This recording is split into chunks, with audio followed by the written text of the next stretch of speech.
सबको जय मसीह की। प्रभु का वचन हमें सिखाता है कि प्रभु में सदा आनंदित रहो।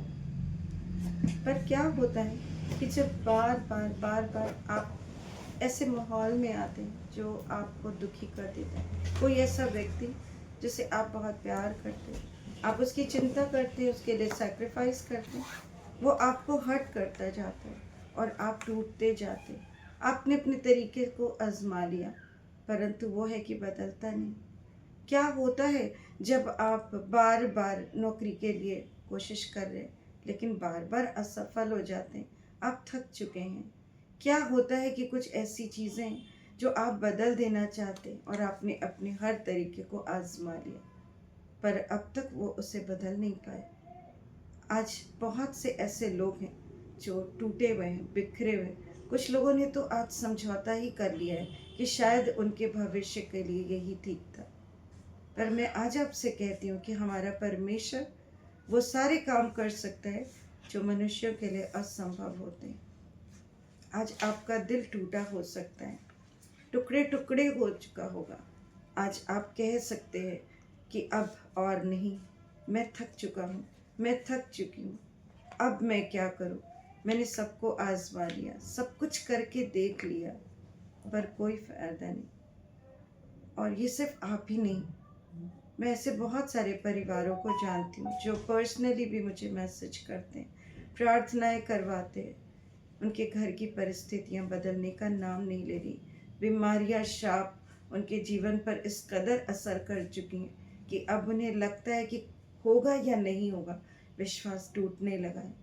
प्रार्थनाएं कर रहे हैं लेकिन वो कहते हैं कि प्रार्थना करने से भी कोई फर्क नहीं पड़ रहा है। लेकिन क्या हो रहा है जो ये सारी चीज़ें बदल नहीं रही हैं? आइए वचन से हम सीखते हैं। सबसे पहले, यदि आज आपका दिल टूटा हुआ है, टुकड़े टुकड़े हो चुका है, आपने सब आजमा लिया और कुछ न पाया, तो आज आप प्रभु के पास आए, प्रभु यीशु मसीह के पास आए। उस क्रूस की ओर एक बार नज़र उठाकर तो देखें, जिसने आपके लिए अपने प्राणों को दे दिया। वो इतना प्यार करने वाला परमेश्वर, वो क्या आपको छोड़ देगा? नहीं। पर वो कहता है कि अपना बोझ यहोवा पर डाल दो, वो तुम्हें संभालेगा। तू अपनी समझ का सहारा ना लेना। तो अगर आज आप अपनी समझ का सहारा लेकर थक चुके हैं, आज अपने बोझ को, अपने दुख को, अपनी उन समस्याओं को जिन्हें आप बदल नहीं सकते, उन्हें प्रभु को दे दें और प्रभु यकीनन उन्हें आपके जीवन में से अलग करेंगे। जब वो कहते हैं कि अपनी सारी चिंता मुझ पर डाल दो क्योंकि मुझे तुम्हारा ध्यान है, वास्तव में उन्हें आपका ध्यान है। पर समस्या इस बात की है कि हम परमेश्वर को अपनी चिंताएं देना नहीं चाहते, या हम दे भी देते हैं तो सिर्फ ज़बान से, और अगले ही पल हम फिर कोशिश में लग जाते हैं कि कैसे उन परिस्थितियों से वापस बाहर आए। प्रभु कहते हैं जब आप अपनी चिंता उन्हें देते तभी आप छुटकारा पाएंगे। आप जानते हैं कि जब हम किसी को कोई चीज़ दे देते हैं तभी आपके पास से वो चीज़ हटती है। यदि अभी भी आपने उसे ज़बान से तो दिया है परंतु सचमुच में दिया नहीं है, वो आपके पास से कभी दूर नहीं हो सकते हैं। तो क्या करा जाए? सबसे पहला, जब आपका दिल टूटा हो, जब आप थके हों, बेजार हों, आप प्रभु की स्तुति करें, महिमा करें, उसको धन्यवाद दें। और धन्यवाद की भेंट परमेश्वर को बड़ी भाती है। आप अपने हृदय से धन्यवाद दें। क्यों धन्यवाद दें, वो मैं आपको बताती हूँ। कई बार ऐसा होता है कि परमेश्वर हमें उन परिस्थितियों में जाने देते हैं कि हम सबसे ज़्यादा उनके ऊपर विश्वास करें। कि आप जब मनुष्यों से मांगे और वो आपको उतना दे जितना आप चाहते हैं, तो प्रभु नहीं चाहते कि आप मनुष्यों से मांगे, पर वो चाहते हैं कि आप प्रभु पर आश्रित हों, क्योंकि वो आपको उतना नहीं देना चाहते हैं जितना आपने मांगा, पर वो आपको वो देना चाहते हैं जो आपके मांगने से, आपके सोचने से अधिक है, जो हमारी समझ और विनती से कहीं अधिक हमारे लिए काम कर सकता है। वो परमेश्वर चाहता है कि हम हर बात में उसके आश्रित हो जाएं, उस पर डिपेंड हो जाएं। और यही सही तरीका है अपनी प्रार्थनाओं को उत्तर पाना और अपनी इच्छाओं को पूरी होते हुए देखना। जब आप उसकी स्तुति करते हैं, आपका मन प्रसन्न होता है। जब आप खुश होते हैं तो आप बहुत सारी अच्छी बातों को सोच सकते हैं। दूसरी बात, प्रभु कहते हैं कि वो विश्वास योग्य परमेश्वर है। मनुष्य विश्वासघाती हो सकते हैं, और अगर मैं गलत नहीं हूँ, मैं आपसे कहती हूँ आपने भी ज़रूर आजमाया होगा अपने रिश्तेदारों को, अपने परिचितों को, अपने दोस्तों को, अपने तमाम जान पहचान वालों को, कि दुख और परेशानियों में जब आप सबसे ज़्यादा तकलीफ में थे, आपने कभी भी उनकी तरफ से हामी नहीं पाई।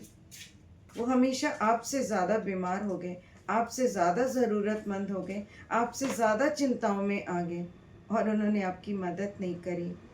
फिर मैं कहती हूँ इस बात के लिए भी प्रभु को धन्यवाद दीजिएगा, क्योंकि यदि अगर वो आज आपके लिए कुछ कर पाते तो कल वो आपसे कहते मेरे कारण तुम्हें ये मिला।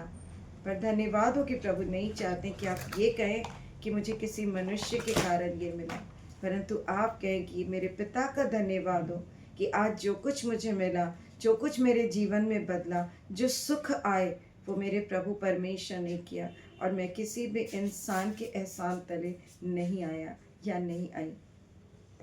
हर बात में धन्यवाद करें कि जब दुख आता है तभी हम सुख को समझ पाते हैं, जब तकलीफ़ें आती हैं तभी हम शांति को समझ पाते हैं, और प्रभु हमारे जीवनों में ये काम होने देते हैं ताकि हम सर्वदा प्रभु की ओर ताकते रहें, उसकी ओर देखते रहें। और आज प्रभु आप सबसे बातें कर रहे हैं, उन सब से जो थक चुके हैं, जो कह रहे हैं अब कुछ नहीं हो सकता, अब मैं क्या करूं, कोई रास्ता नहीं बचा है, सब आजमा लिया, सारी बुद्धि लगा कर देख ली। प्रभु कहता है मेरे पास आओ, हे थके और बोझ से दबे हुए लोगों, मेरे पास आओ, मैं तुम्हें विश्राम दूंगा। यकीन मानिए परमेश्वर अपने सीने से आपको लगा लेंगे।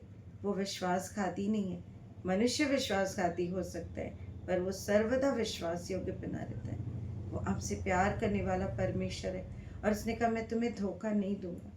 तो आज आए प्रभु के पास और बोले प्रभु आज मैं अपने दुख को, अपनी परेशानियों को, अपनी उन परिस्थितियों को जिन्हें हम खुद नहीं बदल सकते, आपके सम्मुख लेकर आए हैं, और वो बदल देगा। वो कहता है कि हे लोगों, हर समय उस पर भरोसा रखो और अपने मन की बातें उससे खोल कर कहो, कुछ ना छिपाएं उससे। ये ना कहें कि वो तो सब जानता है, वो जानता तो है, पर वो चाहता है कि हम अपने मुंह को खोलें और प्रभु के सम्मुख आकर अपने हृदय को उसके सामने उंडेल दें, अपने मुंह को खोलें और प्रभु से मांगे। प्रभु आपके जीवन को बदल देगा। वो कहता परख कर देखो यहोवा कैसा भला है। क्या आपने उसे परखा? आपने इंसानों को परखा, परिस्थितियों को परखा, जुगाड़ को परखा, सबको परख लिया, परंतु आज मैं आपसे पूछती हूँ क्या आपने परमेश्वर को अपना दुख, अपनी परेशानी, अपनी वो परिस्थितियाँ जिन्हें आप बदल नहीं सकते, क्या दिया? क्या उस व्यक्ति को आपने, उस व्यक्ति के जीवन को आपने उसे दिया जिसके कारण आप दुख में हैं, तकलीफ में हैं, जिसे बदल नहीं सकते? वो आपकी पत्नी हो सकती है, आपके बच्चे हो सकते हैं, आपका पति हो सकता है, वो कोई भी हो सकता है जिसको आप बदल देना चाहते हैं, जिसके जीवन में आप खुशियाँ देखना चाहते हैं, पर खुद से नहीं कर सकते। तो आइए मैं आपसे कहती हूँ कि आज उसे प्रभु के हाथ में सौंप दें, और बड़े विश्वास के साथ, बड़े धीरज के साथ उस पर भरोसा रखते हुए उसके उत्तर का इंतज़ार करें, क्योंकि वचन कहता है कि वो अपने खोजने वालों को प्रतिफल देता है, क्योंकि वो है और वो सुनता है। वो जिंदा खुदा है, वो सुनता है, वो आपकी हर एक परिस्थितियों को बदल देने के लिए सामर्थ्य है। आज आप उसके पास आए और वो अपनी सारी दुख, तकलीफ, बीमारी, विपरीत परिस्थितियाँ, असफलताएं, दुख उसे दे दे। वो आपके जीवन में बदल देगा सब कुछ, और आप जब पलट कर देखेंगे ना तो आप सचमुच कहेंगे कि अच्छा ही हुआ, प्रभु का धन्यवाद हो कि अगर हम उस परीक्षाओं में, उन परेशानियों में ना पड़ते तो आज खुदा की उस महिमा को ना देख सकते थे। वचन कहता है कि वो अपनी परिपूर्णता में से सबको देता है। वो परिपूर्ण है, उसके पास किसी भी चीज़ की कमी नहीं है, और वो हमारी हर एक परेशानियों को, चिंताओं को जानने वाला परमेश्वर है। वो कहता मैं तुम्हें कभी धोखा नहीं दूंगा। आप मनुष्य से धोखे की उम्मीद कर सकते, परंतु परमेश्वर कभी धोखा नहीं देगा। यीशु आपसे प्यार करते हैं। वो आप कहाँ से हैं, कैसे हैं, किस जगह से हैं, इस बात को मायने नहीं रखता है। वो इस बात को मायने रखता है कि उसने आपको बनाया है और वो आपसे प्यार करता है। हो सकता है बीते समयों में आप उससे दूर हो गए थे, परंतु आज भी वो आपको गले लगाने के लिए तैयार है। पश्चाताप करें अपने मन में। और पश्चाताप का मतलब ये नहीं कि सिर्फ माफ़ी मांगे, परंतु उन सारी बातों को छोड़ दें। यही है पश्चाताप। जब आप पश्चातापी हृदय के साथ जाएंगे प्रभु के सामने, अपने आंसुओं को उसके सामने गिराएंगे ना, वो कहता है मैं तुम्हारे सारे आंसुओं को अपनी कुप्पी में रख लूँगा, मैं तुम्हारी आंखों से सारे आंसू पोंछ दूंगा। यकीन मानिए वो ऐसा पिता है ना कि वो आपको कभी भी वापस खाली हाथ नहीं लौटाएगा। पर आपने जो उससे मांगा है वो आपको मिलेगा, परंतु धीरज के साथ, विश्वास के साथ उसके सम्मुख आए, समर्पण के साथ उसके सम्मुख आए। और यकीन मानिए जब आप पहले दिन इस बात को परमेश्वर के सामने रखेंगे, प्रार्थना को रखेंगे, आपकी प्रार्थनाएं सुनी जाएंगी। धीरज से उसके उत्तर की प्रतीक्षा करिएगा, निरंतर प्रार्थना में लगे रहिएगा, और तब तक लगे रहिएगा जब तक कि आप अपनी आंखों से उस उत्तर को देख न सकें। और वो कहता है कि विश्वास करो, उस पर विश्वास करें, क्योंकि वही एक ऐसा परमेश्वर है जो विश्वास योग्य परमेश्वर है। अगर आप टूटे हैं, मैं फिर कहूँगी टूटे हैं, थक चुके हैं, असफल हो चुके हैं, बार बार हो चुके हैं, और अब कोई रास्ता नहीं दिखता है, तो है एक रास्ता, वो मार्ग है, वो सत्य है और जीवन है। और जब आप उसको जानेंगे ना, तो आप बंधनों से आज़ाद हो जाएंगे। टूटे हुए मन को लेकर आए प्रभु के सामने और प्रार्थना करें प्रभु से कि वो आपके जीवन में हस्तक्षेप करे। आप उसे अपनी समस्याओं को सौंप दें, शांत मन से, विनम्रता से, पवित्रताई से और पश्चातापी हृदय के साथ आप प्रभु के सम्मुख झुक जाएं।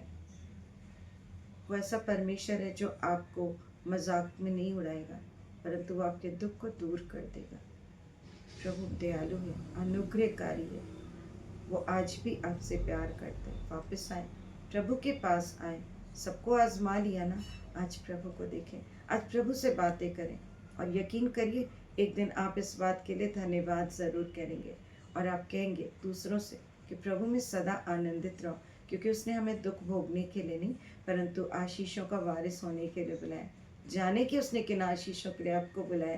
प्रभु से लिपटे रहें, और जब आप उससे लिपटे रहेंगे ना, तो कोई दुख, कोई विपत्ति आपके डेरे के निकट कभी नहीं आएगी।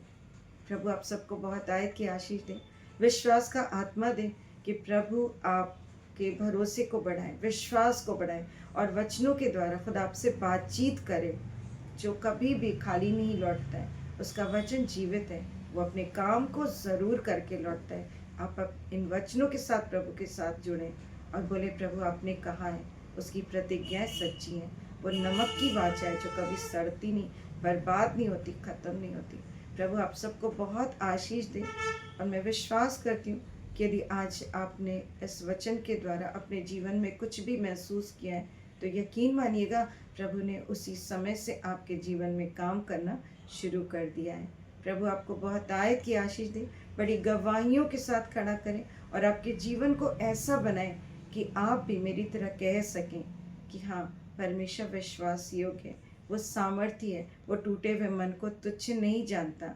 टूटा हुआ मन परमेश्वर के योग्य बलिदान है, उसे चढ़ा दो, वो उसे बदल देगा, वो उसे नया कर देगा। वो परिस्थितियों को बदल सकने वाला परमेश्वर है, वो असंभव को संभव करने वाला परमेश्वर है। प्रभु आप सबको बहुत आयत आशीष दे। आमीन।